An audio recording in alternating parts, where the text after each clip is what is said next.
You're listening to Interchange FM, a podcast about all things blockchain interoperability within the Cosmos ecosystem. I'm your host, Django Unchained, and I'm here with Guy Ziskind of Secret Labs. Welcome to the show, Guy. Honored to have you here. Great to be here. Thank you for having me. Yeah, so today we're here to talk about some exciting things. We were just at Consensus and we had Kevin Smith in a pre-screening, so that was very exciting. And you guys are doing a Legendao launch, so yeah, let's just talk about that. Maybe we could do a synopsis of, how you guys got Kevin Smith on. Sure. I mean, to do that, let's go a bit even before. First of all, we got Quentin Tarantino, who was very, very excited. And once you get one director, you probably get like a few others like knocking at your door. So that kind of led to someone who knew Kevin Smith, who introduced us, and we had a conversation and we hit it off. Tor did give us like a little teaser about Quentin Tarantino. That was back in September last year, around Cosmoverse time. So that was very exciting. Can you talk about that? I mean, like, how you guys got Quentin Tarantino on board, and then after that, Kevin Smith came on board, and I'm sure in the future you guys are going to get others on board as well. Yeah, there's a few other names we probably can't speak about yet, but I mean, Quentin Tarantino, that's an interesting story. For those who don't know, I'm Israeli. Quentin married a pretty famous Israeli singer, and he splits his time between Tel Aviv and LA. And so we had a mutual friend who introduced us, and so he came to the Secret Labs office, and we had a great conversation. He was super skeptical about NFTs. I mean, he's a genius, right? Like, he's a super smart guy. He understands things immediately. Like, by that time, and that was like I think August or July of like last year, like he's been pitched like NFTs like 10 times. Right, but the cool part was that he was skeptical of NFTs because of the fact that you can copy them, right? He said, like, I don't understand this distribution channel. If I'm giving something, selling something, it's supposed to be something that I give to my fans or to people who like my art, and then everyone else can copy it. So like, what's the point? I mean, I can just like upload it on the internet if that's what I want to do. And we told him about our technology with secret NFTs and how you can have private metadata. We were a bit less technical, but the point being that we told him that on Secret you can actually have NFTs and sell NFTs and drop NFTs that only the owner can have access to the content, and then they can decide what to do with that. And that was the click, and that's really what kind of set things in motion. And how did that lead to your pre-screening with Kevin Smith? That was a really well-attended party at Consensus. Yeah, I mean, first of all, we had 1,000 people. I was pretty amazed, and gotta give credit to the entire Secret Network team, Secret Foundation, Secret Labs, the Secret Agents. So they did an amazing job. Like, I basically just came in and saw the whole thing ready. The thing with Kevin Smith was, first of all, he's like super engaged. He's super interested in Web3. His vision and mindset in this whole Web3, NFT, whatnot movement is he has a philosophy which I share too, that Hollywood is changing. It's changing a lot. It's actually at an inflection point, and he's kind of correlating that with the early 90s where he started and there were no independent films, and now and he was one of the first ones to do independent films, and he's like, okay, I think this whole entertainment industry meets Web3 is gonna become a big thing. I wanna be at the forefront.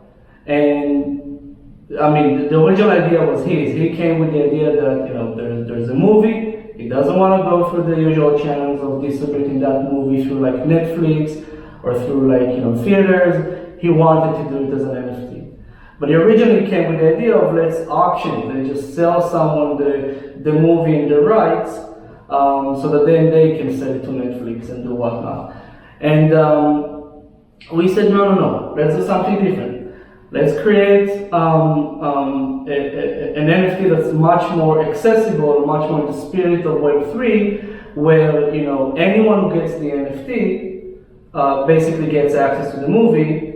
That's part one. Part B gets access to Kevin and the ability to actually do like, sequels on that movie and do follow-ups. And as a nice teaser, before consensus, we got together and said, you know what?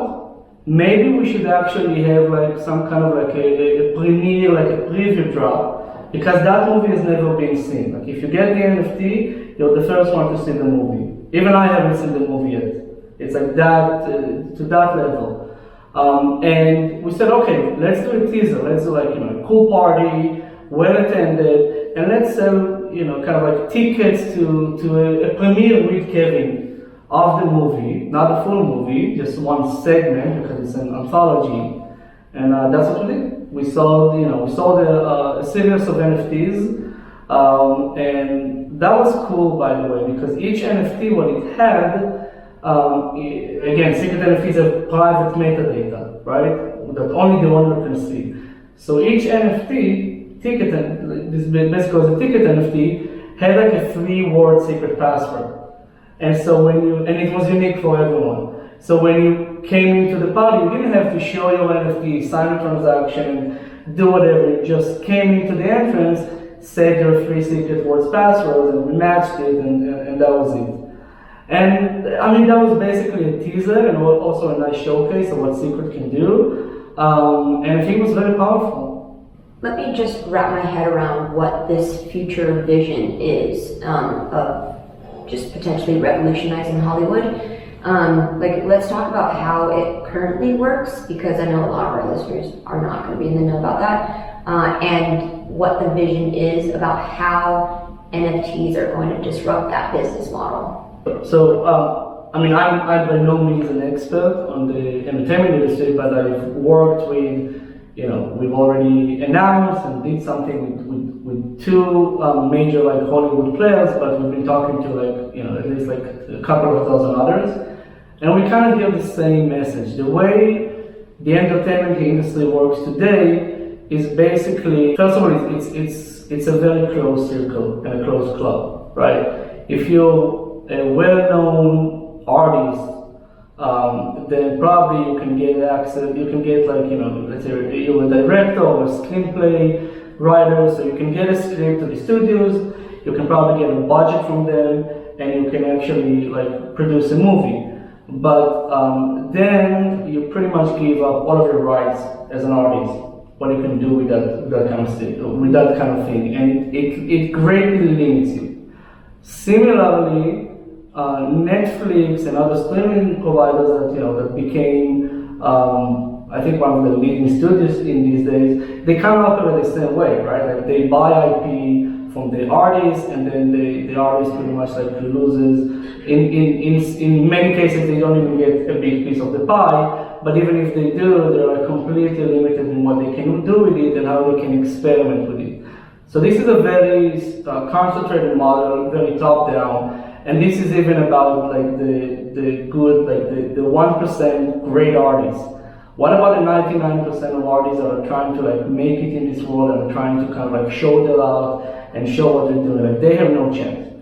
And so, in my opinion, the vision, let's say the future of content, is that things are being done in a much more open, equitable way, and kind of like maybe the consumer / fan base / people, they kind of build and work with the artists to kind of release whatever it is they're doing. So to give you a few examples, I can imagine a decentralized Netflix or a decentralized Spotify that in its very basic form, the artist comes there, they distribute the movie, the book, their album, whatever, and then they distribute it as a series of NFTs, and users come in, consumers, they buy, they rent it. It feels very much like Netflix, but then it's very different because of A, how it works, and B, the kind of like the IP model. So because it's NFTs, you actually get to own it. So now you can resell it. It's not like a top-down model where like I'm Netflix, you're paying me subscription fee, or in Amazon you're paying me per movie, you're buying it and it's done. Now you can also start to resell it, and the artist, the platform, ideally mostly the artists, they start to enjoy those secondary sales, which today are basically either pirated or untracked. So it's a much more open system that could actually create a better business model. That's on like level 1. Level 2, and again, we're experimenting with that a bit with Kevin and potentially others soon. Level 2 is actually bringing the masses into the creative process.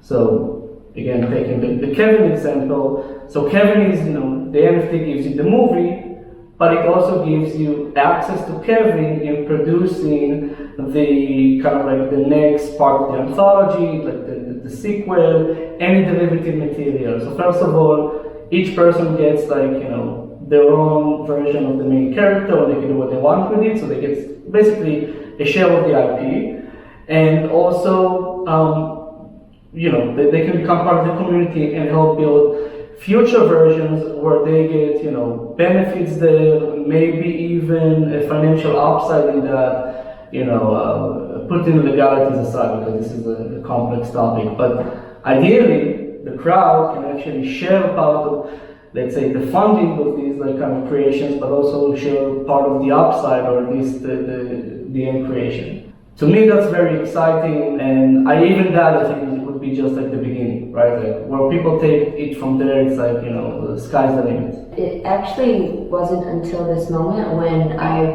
realized how well that secret network has found its niche, because you guys were starting with NFTs, secret NFTs, but then really what it's rolling out to become is this Hollywood disruption. So just in the same way as how Bitcoin disrupted the Federal Reserve, where they used to have the monopoly on fiat, we're kind of seeing you work towards disrupting Hollywood as we speak, right? So what ICOs did for opening up public sales to just any regular person, so that it's not barred from entry for those people, the way that, going into stocks, investing in seed rounds is barred for just like accredited investors. So now what you're doing is you're breaking open that model and making it so that anybody could potentially invest in and fund in a very broad way the upcoming movies, so that now you're cutting out the middleman, essentially. So the incumbents, the powers that be who control Hollywood.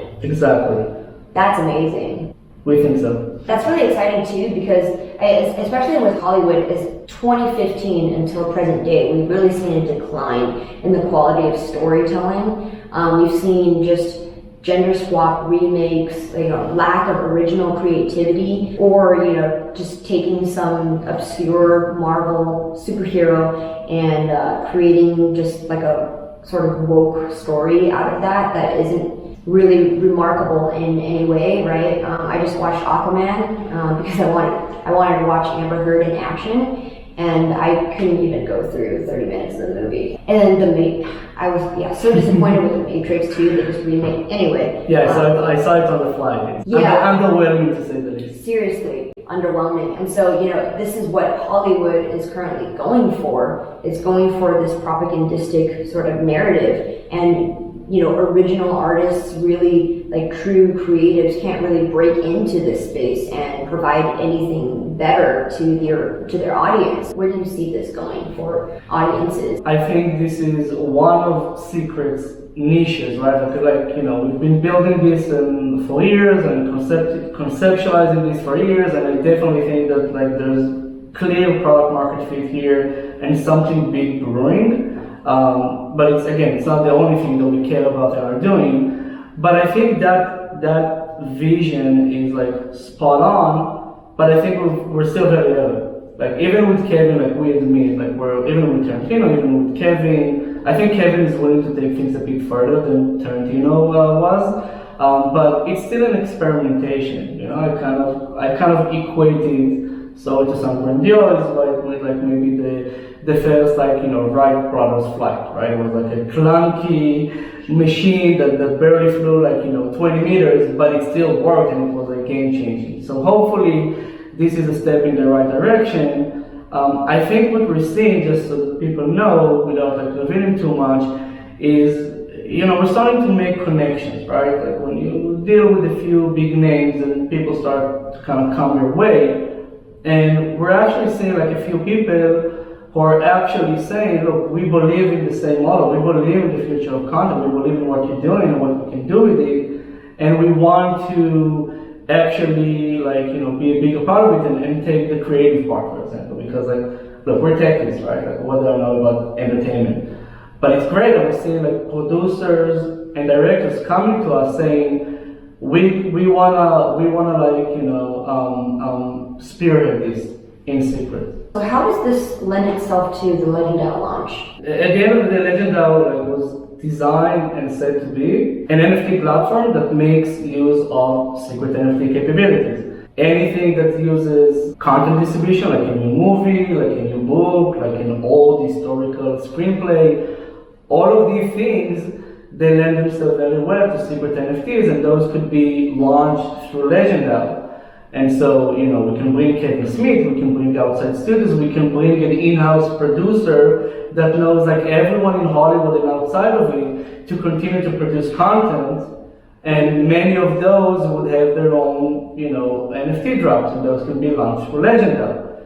That's from the content end. The other end of Legendao, which I think is very cool and important, is the fact that I just think it will provide much better UX. And look, we're taking a note from Osmosis here, to be honest, and a few others, where I think they're really up the game when it comes to UX in the crypto space. I've been here since 2014, and I think only in the last year, people really started to care about UX.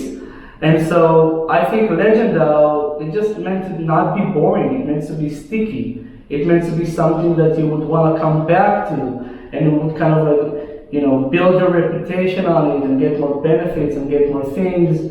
That's kind of it. That's mainly it. I'm kind of open to what direction Legendao takes in terms of what content it brings, whether it's going to be just Hollywood and music, or whether it brings Web3 projects and DeFi. So it's I think the jury is still out on what would be the right fit for the platform, but that's what also gets me excited, because I want people to experiment. We have so many people saying, we want to drop this collection and that collection and mint it on Legendao, and we're like, no, that's not interesting. You have to do something that's unique. Why do you suppose blockchain is uniquely positioned to disrupt these incumbents that are so powerful? It's in the basics. Right? No intermediaries, no centralized parties. Everything beyond sensitive data that in secret you may want to keep private, but in general, it's just it's kind of rooted in the movement, I feel. Let's talk about DRM. Because you guys have Cosmos and smart contracts. At what point do you imagine this smart contracting capability to kind of produce the same sort of, anti-piracy and DRM effects that people desire in Hollywood?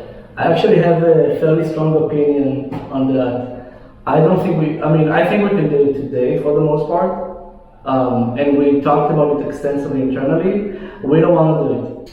Can we offer content creators and movie directors the same desired result without DRM? There's a lot of people oppose DRM. But the people who produce the content want it, right? Because they don't want piracy of the content. So, perhaps if we're going to put our crypto brains into it, as in, instead of imposing some strict policy over it, we could design a better thing using mechanism design and incentives. So we disincentivize piracy, but we incentivize something else that is desired. Actually, that's a very good point and feedback. We haven't thought about it too much from the incentive perspective, and maybe that's the right way to tackle it. I think this merits a lot more thought. My concern again is, that it's gonna turn into something that tries to discourage people actively from copying and doing pirating, whereas I kind of feel that what we need to do is we need to give people the ability to kind of like be a part of this, be part owners, be part of a collective, like have a good reason to kind of like stay in the system and also have amazing UX. I'm gonna give like one like props to like Netflix. I've never officially downloaded any torrents, but unofficially I've not been doing that since I have Netflix and others because I don't see the need. The UI is easier, it's nicer, and I think if we do that on Web3, that's the best deterrent, like quote unquote. I actually, not talk to you now, putting my crypto native hat on, and I'm thinking that, so what happens if we don't discourage the copying of content for mass distribution? So, if we have a distributed network like on a blockchain, and, when we're talking about torrents, there is not really a financial incentive for people to provide torrents. So, what if in fact the act of copying and serving these files becomes profitable and there is direct incentive to copy and distribute it widely, but at the same time, some of that revenue, royalties, I suppose, goes back to the original artist directly. And so therefore now you have this network effect. There is not like a top-down central organization like Netflix that solely owns the right to this file. Thinking along those lines actually could be very beneficial for this type of incentive-based model. Yeah, I agree. Even without like the kind of the lower level of like having like serving torrents, just the fact that like users can rent or buy or own like content from the platform and then resell it directly. Doesn't matter like who's selling it and how it's stored. Let's say some decentralized storage. I think that achieves a similar effect, right? Because like they enjoy a piece of the pie, so they have less incentive of pirating it because they get nothing. If they resell it, they get more, and the artist also gets a piece of the pie. So I think that's like part of it. Yeah, and the only person that loses would be the Netflixes and the Amazons and the Hollywoods of the world, wouldn't it be? Unless they adapt, right? Unless they, yeah, exactly. Anything else that you have to talk about with Legendao launch? Just so that people know, like we were technically going to launch Legendao around like May, June with a token. The platform is split into like two phases. So phase one was kind of like the NFT launchpad or mint platform, basically taking secret NFT collections like the Kevin Smith one, launching it on the platform with very nice UX, but all of the gamified aspects and all of the DeFi aspects, where you like have your avatar and the more like you participate in these means, like you collect experience points and get loot, and the more loot and experience you get, like the more that you get rewards in like higher staking rewards and better access to mints and all that. So that second part is not yet ready, and what we're thinking right now is actually doing the launch of the two pieces together, and not doing them now, but doing them in a couple of months, and very openly, market conditions kind of dictate that and suggest that, which is not a bad thing. Like I actually enjoy the quiet period of this bear market or semi-bear market where we can just like double down and build. Yeah, absolutely. And what you're doing now is positioning yourselves to really capture a lot of the mainstream attention come the next bull market, because all of these Hollywood directors are launching their NFTs on secret. By the way, it's not just a secret play; it's a Cosmos play. And it's actually three things. It's secret play, Cosmos play, because anytime we mention secret, we also let people know about Cosmos, and that usually they have to go to Osmosis and get secret or stuff like that. But also it's an exercise for us to improve the UX, and that's extremely important. And why is that important? Because the people we're trying to attract into secret and Cosmos and Web3 in general are people who don't use crypto, right? Like Kevin Smith has a fan club, and we've been talking internally. How do we bring those people in? In the party this week, there were a few people with Kevin Smith club shirts on the first line, extremely excited, that from the best of our understanding, like had to, actually one of them said it, like they went through like a lot of hoops, like getting crypto, like doing that, and they did it because they're fans. But how do we lower the barriers to get the masses in? So to me, that's an extremely interesting exercise. We could go into the discussion about key management in UX and making it all simpler in a much longer conversation, but we don't have time for that. So, okay, can you help me wrap my head around Legend token and secret token and how they interplay with each other? Sure. So Legend token is launching on secret, so it's a SNP 20. SNP 20s are essentially like ERC 20s or CW 20s for those who know. We did a small hack so that it's like IBC as well, so that basically like you can move it like a native asset as well, like if you want to go to Osmosis or other chains. But it's generally speaking a token built on secret, which gives you two benefits out of the box. One of them is that it's private, which means that you can use it and no one can trace you unless you give them access. And two, that whenever people are going to vote, it's a governance token.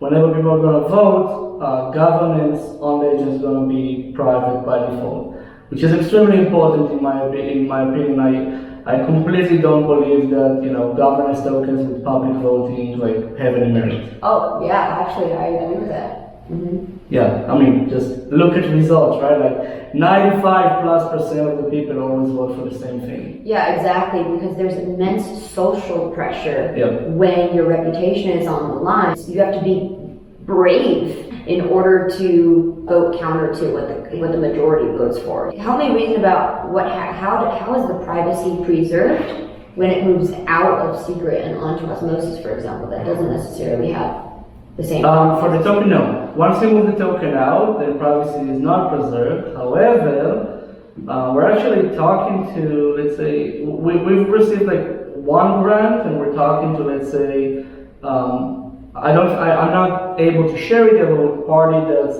pretty well known in the space about working on a private, like Interchange accounts and a private bridge that would allow us to more easily kind of like outsource secret tokens benefits to other chains as well. That's a really key missing ingredient, because you get all the privacy benefits once you're on one chain, but lose all of it once you do something cross-chain. And if we're trying to nurture composability in this interchain ecosystem, that's kind of what we want, right? We want one chain to have a specialization, but at the same time, other chains should be able to leverage that specialization without having to build that in themselves. That's a big reason why we went with Cosmos, right? Because exactly that. Like we want to be, we want a thriving ecosystem of secret and a lot of things being built. But at the end of the day, we just want to be able to kind of be like the privacy layer of Cosmos or Web3, and to allow others, wherever they'll be able to use those capabilities. Right, right now it sounds like black magic to me. Tell it to me straight, is it technically feasible? Which part? The secret network-like privacy features baked into interchain accounts so that other chains can have this privacy. Yeah, so we're still looking into it. I don't want to overstate that it's like simple or we have all the box checked, we don't. I think it is feasible. The big question is, to what level, do we start with an MVP where it's not as easy as it could be? It does require the user to be a bit of conscious about how they use it. People who don't know, often, it doesn't matter what privacy technology you use, whether it's zero knowledge proofs, secret network, Monero, whatever mixers, whatever you do. At the end of the day, if you don't use these tools the right way and you don't understand how they work, you're probably going to dox yourself. So again, I think we're going to build it in layers and eventually get to a point where, in 95% of the cases, or maybe even more, a user clicks one box on another chain, and it's just completely private. Yeah. But I think in the short term, it's going to be more it's good enough for most. It's fairly easy, but that would be a first step. Not to get too deep into the technical weeds, but I am still curious. So, if Interchain accounts has secret privacy, does that mean whoever's running it need to have SGXs? No, that's not it here. Okay. Yeah. I mean, validated in secret would still need to have SGX, but Yeah, but No. somehow they would be able to export that secure enclave over to other chains. yeah, I mean, at the end of the day, you know, something at some point in the loop would have to be executed, probably seamlessly, right? Like it would be like an immediate round trip where you go from one chain to secret, do some magic, right? That helps you with privacy, then go back and do it like, you know, very, very seamlessly. I mean, there's no way around that because you do need SGX and that for like one of these privacy aspect. But that should be very simple, seamless, and other chains would be more like consumers, right? Like users would encrypt, like and sign and encrypt like on their chain, go through secret and back. So they won't really need, like no one else would need to do what we're doing. Okay, I guess what that looks like to me in a tangible sense is someone taking a packet, like bringing it on an airplane and then taking like a round trip to a destination, round trip back to secret. Yeah, kind of. I mean, again, we're working on improving it. There's a lot of things, but like generally speaking, imagine that you have, I don't know, you have your assets on Osmosis or the hub, and you wanna like send like do a swap privately, or let's make it simple, like send those assets to someone else privately. So with a click of a button, what would happen is it would go through secret, it would wrap it, it would send it.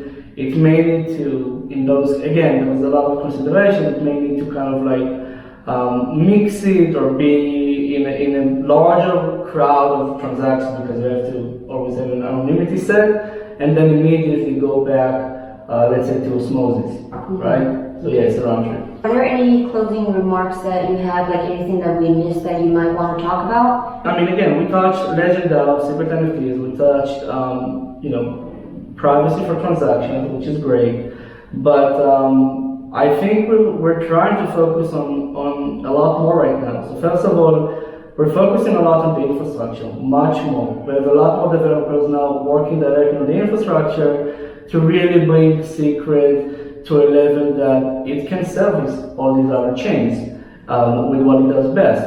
And there's a lot of like really cool privacy ideas that has been coming from our community that I'm super excited about, that leverage Secret and its privacy. So for example, there's a project that's building, it takes like encrypted versions of like your financial financial transactions from the blockchain. It can even integrate with like third parties like exchanges and that, encrypts them, run their algorithm, computes a credit score, and that's kind of like your identity, right? You can even tie to an NFT, and you can take that to other places in Cosmos and use that to maybe get under collateralized loans because you're a more trustworthy party, without actually showing everyone like all of your transaction history and all that.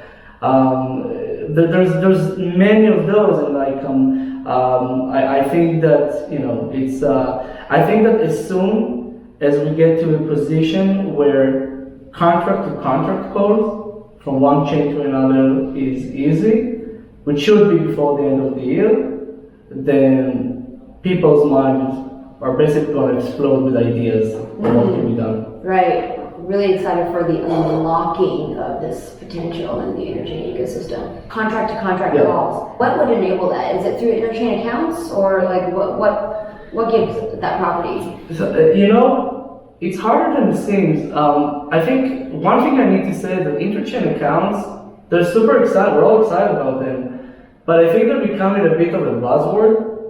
And they're not quite, at least they weren't designed quite in a way to be as generic as we hope and want. And I actually think this would require a bit more of like a Cosmos, a joint Cosmos effort between the different chains to kind of think about how can we improve on that model, because I don't think everything would be enabled with interchain accounts. But I think if we work on it, then it could be potentially. Yeah, would it be something that needs to be done in IBC? Or I also know that Axelar has a general message passing protocol, and they want to enable cross-chain contract calls with IBC integrated. Yeah, but I suppose we're still working on the technology, right? About like which particular these tools is going to provide this property. To be fair, Excel are working on this, and we are working with them. And it may be that like doing like by contract to contract on different chains like calls is going to be faster between say like Secret or any other chain and not IBC but Ethereum, because Excel are focusing on EVM. Their general purpose like messaging protocol is almost ready. We're working with them right now to integrate it. So that might be coming sooner than IBC to IBC, contract to contract. Oh wow. Yeah. I hope not. I hope it's about the same time, but it might be the case. Yeah, because the XPAR team is directly working on that. Yep. And to provide the IBC abstraction, I think somebody in the Cosmos ecosystem would need to build that in and extend the capability. Right. So much alpha leaked in this interview. Guy, thank you so much for coming on. Thanks for having me.